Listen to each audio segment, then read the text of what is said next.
The year is 2026. The Watchtower Bible and Tract Society finds itself at an unprecedented institutional crossroads. For over a century, this organization stood as one of the most successful examples of religious expansion in modern history. Evolving from a 19th-century publishing house into a global corporate entity, it commanded a multi-billion-dollar real estate portfolio and the absolute loyalty of millions. However, current data reveals a reality that official reports can no longer mitigate. The organization that once boasted exponential growth is now facing a crisis of legitimacy that threatens its very operational viability. Before we dive deep into this documented analysis, I must remind you that this is independent investigative work. If you value this level of research and want to help this video reach a wider audience, please hit the like button now. If you'd like to support the sustainability of this channel directly, consider using the Super Thanks button below. Your support is what allows this channel to remain focused on facts, documents, and transparency. What follows is not a narrative of religious persecution, an argument frequently used by leadership to shield members from critical thinking. This is a documented analysis of institutional decline driven by internal contradictions, international legal pressures, and the inevitable collision between an authoritarian control system and the digital information age. The transformation is visible in both data and physical evidence. Kingdom halls being liquidated as distressed real estate assets, an acute retention crisis among Generation Z, and a desperate doctrinal re-engineering aimed at avoiding legal bankruptcy in nations like Norway and Spain. In 2026, the Watchtower Society is no longer viewed as a burgeoning prophetic movement. It is being analyzed for what it has objectively become, a real estate management corporation struggling for financial survival, while its core product, the promise of exclusive divine truth, loses market credibility at an accelerating rate. Today, we will examine the 5 structural reasons why, in 2026, nobody wants to be a Jehovah's Witness anymore. 1. The erosion of doctrinal confidence. The policy reversals of 2024 and 2025 represent far more than simple adjustments in organizational guidelines. They constitute a fundamental breach of the psychological contract between the governing body and the rank-and-file membership. For decades, Jehovah's Witnesses were taught that their distinctive practices set them apart as God's chosen people. These weren't mere traditions or cultural preferences. They were presented as divine requirements, biblical mandates that separated true Christians from the apostate masses of Christendom. Consider the beard policy. For generations, men who grew facial hair faced counsel, loss of privileges, and social stigmatization within the congregation. Young men watched their non-witness peers grow fashionable beards while they remained clean-shaven, accepting this sacrifice as evidence of their submission to Jehovah's standards. Then, with stunning abruptness, the policy reversed. Not through gradual adjustment or nuanced reinterpretation, but through a sudden announcement that what was forbidden yesterday is now permitted today. No apology, no acknowledgement of the decades of counsel and consequences imposed on faithful members. The same pattern repeated with clothing standards and, most devastatingly, with shunning protocols. The practice of disfellowshipping has been the Watchtower's most powerful social control mechanism for over half a century. The threat of complete social isolation has kept countless doubters silent and compliant. The organization defended this practice as a biblical command, citing selective passages to justify the complete severing of relationships. Former members described the psychological devastation of being shunned by their own children, parents, and lifelong friends. Yet in 2024, under mounting legal pressure from European courts and human rights tribunals, the governing body began instructing members that they could now briefly greet disfellowshipped relatives at kingdom halls. The justification was telling. Leaders explained this as demonstrating Christian compassion, as if the previous policy had been compassionate all along. What became apparent to anyone paying attention was that this reversal had nothing to do with new biblical understanding and everything to do with legal liability and public relations damage control. The cognitive dissonance this creates within the faithful cannot be overstated. For decades, members were taught that the governing body receives divine guidance through careful study of Scripture and prayer. But these recent reversals don't fit the New Light paradigm. They aren't deeper insights into prophecy or refined understanding of ancient texts. They are obvious capitulations to secular legal pressure and organizational pragmatism. This creates what organizational psychologists call a legitimacy crisis. When an authoritarian institution's claim to absolute truth becomes demonstrably contingent and politically motivated, the foundation of member loyalty erodes. Witnesses who sacrificed relationships, careers, and personal freedom based on these supposedly divine mandates now confront an uncomfortable reality. The organization's leaders aren't prophets receiving divine communication, they're administrators managing legal risk and public image. Elders who once confidently enforced these policies now face questions they cannot adequately answer. How do you explain to a brother who lost his privileges 5 years ago for growing a beard that the policy has now changed? The standard response, to simply accept that the governing body knows best, rings hollow when the pattern of reversal is so obviously driven by external pressure rather than internal conviction. This erosion of doctrinal confidence extends beyond these specific policy changes. If the organization was wrong about beards and shunning and dress codes, what else might they be wrong about? The psychological structure of witness belief depends on absolute confidence in organizational authority. Once that confidence fractures, doubt spreads rapidly through the entire edifice of faith. 2. Judicial defeats and the financial imperative. The Watchtower Society's encounter with 21st-century legal systems has exposed the inherent contradictions between its authoritarian practices and democratic norms of human rights and religious freedom. Nowhere has this collision been more devastating than in Europe, where Norway and Spain have delivered judicial defeats that threaten the organization's fundamental operational model. The Norwegian case represents a watershed moment. In 2021, the Norwegian government withdrew the Jehovah's Witnesses registration as a religious community, effectively terminating their access to substantial state subsidies. The decision was not based on theological disagreement or religious discrimination. Norwegian authorities determined that the organization's shunning practices violated children's rights and constituted psychological abuse incompatible with Norwegian law. The government specifically cited the practice of encouraging parents to shun their own minor children who are disfellowshipped. The financial impact was immediate, with the loss of millions of kroner in annual subsidies. But the symbolic impact was far more damaging. Here was a Western democratic nation formally declaring that Jehovah's Witnesses' core disciplinary practices were incompatible with civilized standards of human rights. The organization appealed repeatedly, but Norwegian courts consistently rejected these appeals. Spain followed with similarly devastating legal action, revoking the organization's status as an entity of public utility, eliminating significant tax benefits and official recognition.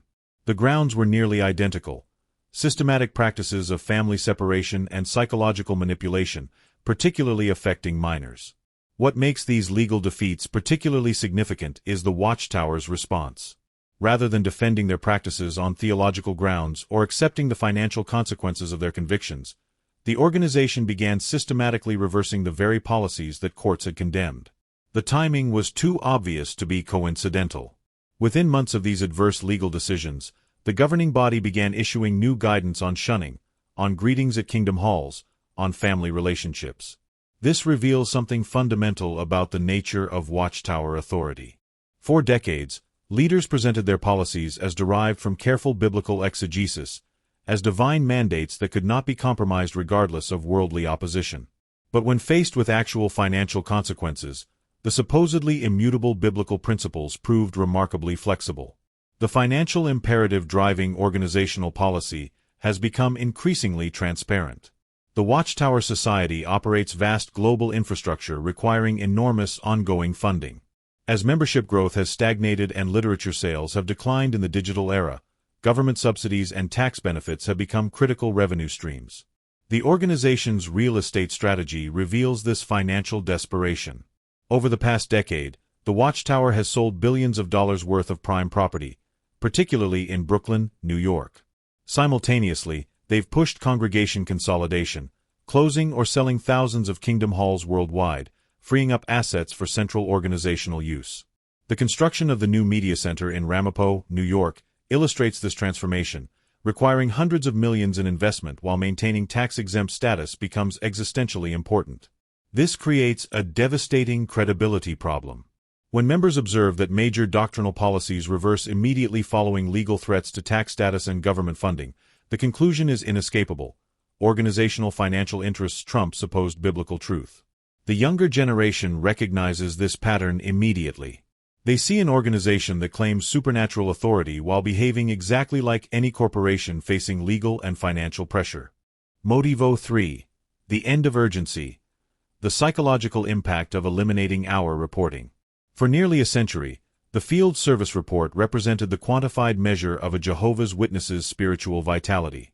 Every month, publishers submitted detailed accounting of their ministerial activity, hours spent in door-to-door work, return visits conducted, Bible studies established. This reporting system wasn't merely administrative bookkeeping. It constituted the fundamental metric by which individuals and congregations assessed their standing before God and their organization. The psychological architecture built around this reporting system was sophisticated and comprehensive. Pioneers who committed to minimum monthly hour requirements enjoyed elevated status. Publishers who consistently met hour quotas received privileges and social affirmation. Those whose reports fell below congregation averages faced counsel and subtle social marginalization. This system created an external motivation structure reinforced through both positive and negative social consequences. The organization reinforced this system through every communication channel. Watchtower and Awake magazines featured articles celebrating members who sacrificed careers and education to achieve high hour counts. Circuit assemblies spotlighted pioneers as exemplary Christians. The message was unambiguous. Your hours matter, they're being recorded, they reflect your love for Jehovah. Then, in November 2023, the governing body announced that beginning January 2024, publishers would no longer be required to report monthly hours.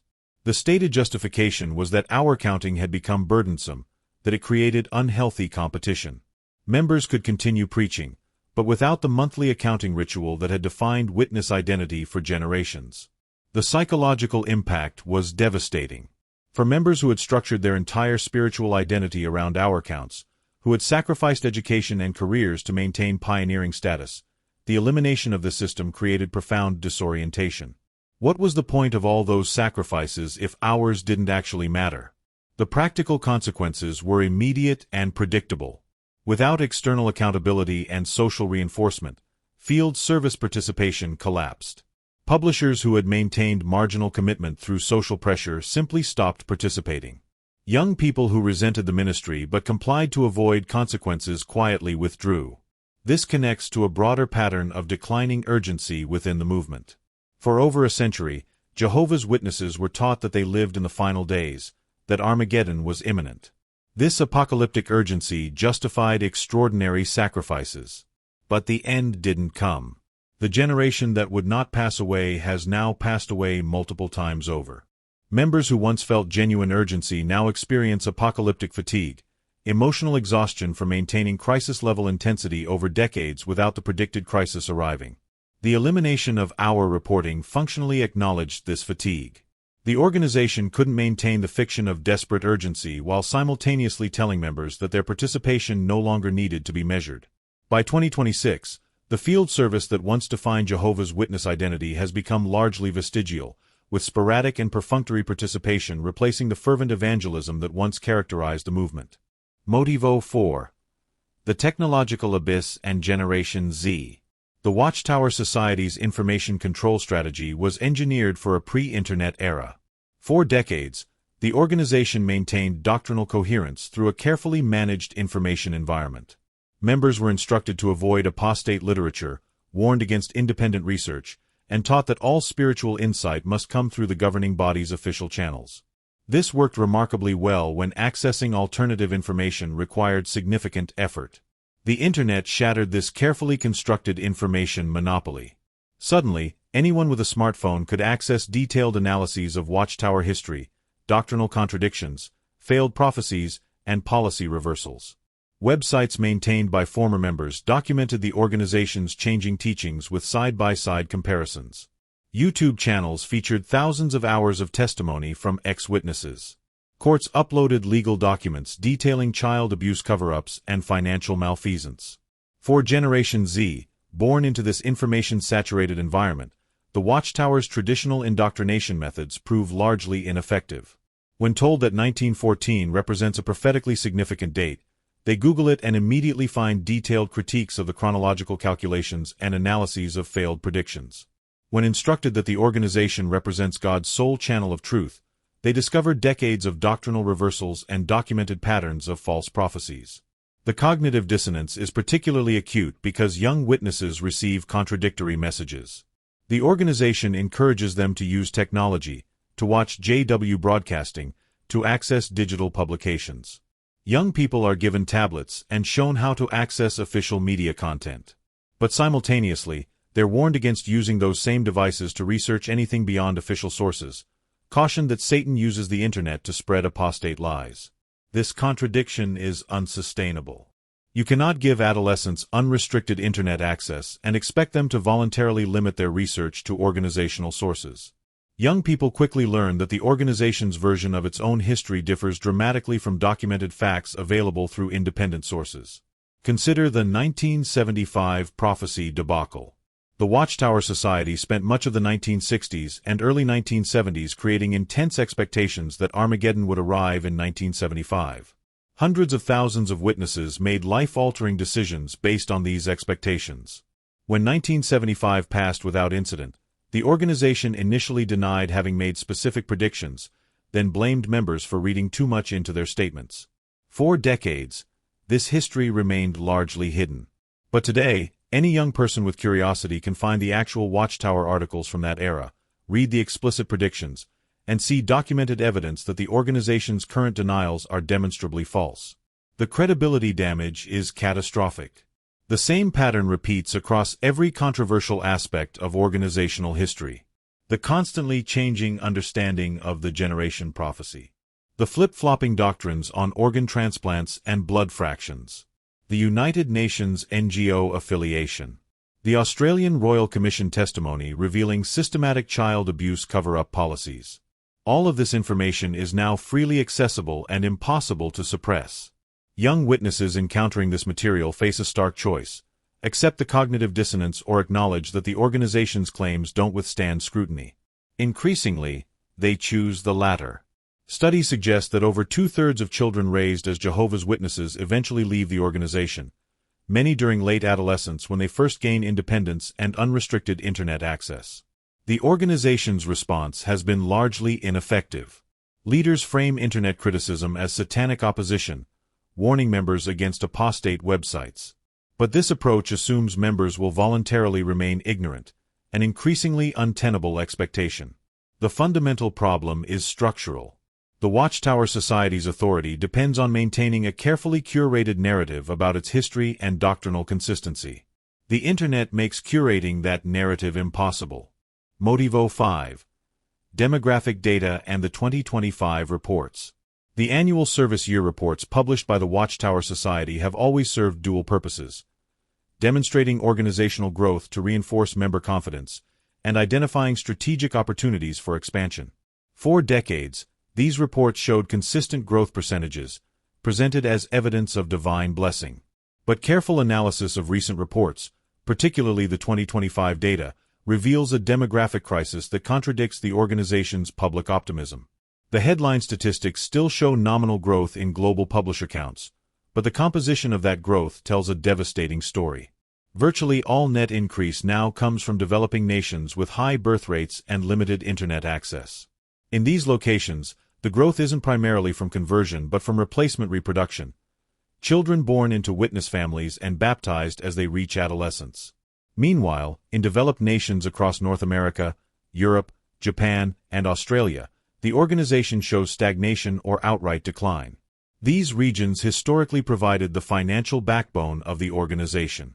The demographic shift toward growth only in economically disadvantaged regions creates an unsustainable financial model.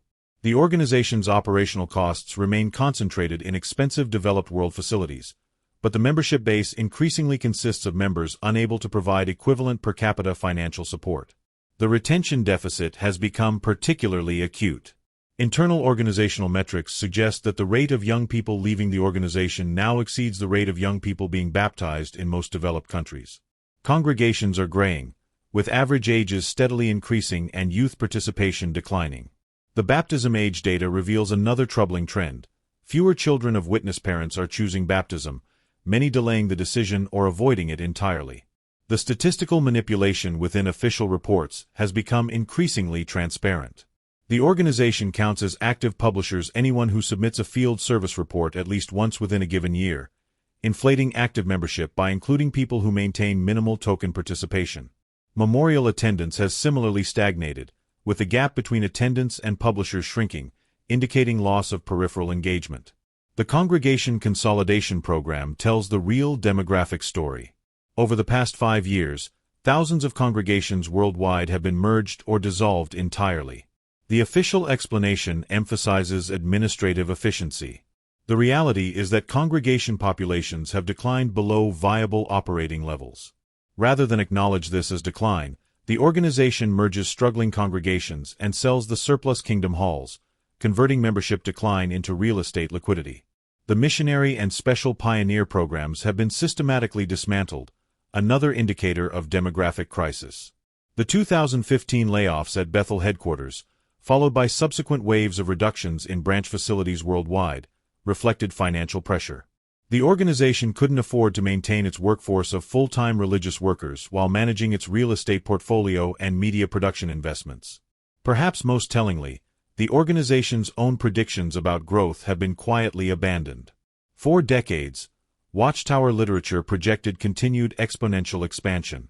Recent publications have dropped these projections entirely, focusing instead on maintaining current members. This rhetorical shift acknowledges what the data demonstrates. The era of Watchtower expansion has ended. As we conclude this analysis, we confront an organization that has fundamentally transformed from its original identity. The Jehovah's Witnesses of 2026 bear little resemblance to the fervent, expanding movement of the mid-20th century. What remains is an institution in managed decline, increasingly focused on asset preservation and legal risk management rather than religious mission and doctrinal conviction. The trajectory is clear and likely irreversible. The demographic crisis ensures continued numerical decline in developed nations. The retention deficit among young people guarantees that membership will continue aging. The information environment makes traditional indoctrination increasingly ineffective. The policy reversals of recent years reveal an organization prioritizing institutional survival over doctrinal consistency. When faced with legal pressure or financial consequences, the governing body has demonstrated willingness to reverse supposedly biblical mandates. This pragmatism may preserve the organization in some form, but it destroys the mystique of divine guidance that previously commanded absolute loyalty. The real estate strategy suggests where this trajectory leads. The systematic liquidation of assets, conversion to liquid capital, and consolidation into fewer facilities resembles a corporation preparing for contraction rather than expansion. The media center investment in Ramapo represents the organization's bet on its future identity, transforming into a religious media corporation, maintaining a loyal base through digital content while reducing expensive infrastructure. The ethical implications are profound. Millions have organized their entire lives around this organization's promises and demands. They sacrificed education, careers, and relationships based on assurances that Armageddon was imminent, that the organization spoke for God. Now, as the organization reverses its positions and demonstrates that its policies were always negotiable, these believers confront the reality that their sacrifices were based on false premises. The shunning policy alone has destroyed countless families. The recent modifications, motivated by legal rather than scriptural concerns, offer no remedy for decades of trauma already inflicted. The failure of prophetic predictions represents another ethical crisis never adequately addressed. People refused education, avoided careers, postponed marriages because they believed Armageddon was imminent. The organization's response has been to minimize these failed prophecies and blame members for misunderstanding. The next decade will likely see accelerated decline in developed markets, continued marginal growth in developing regions insufficient to offset losses elsewhere, further consolidation and property sales, and transformation into a primarily digital media operation with a diminished but financially stable membership base. The Watchtower Society will probably survive in some form, but the movement that once aspired to convert the world has been reduced to managing its decline and preserving its assets. For those still inside, the cognitive dissonance becomes harder to maintain each year.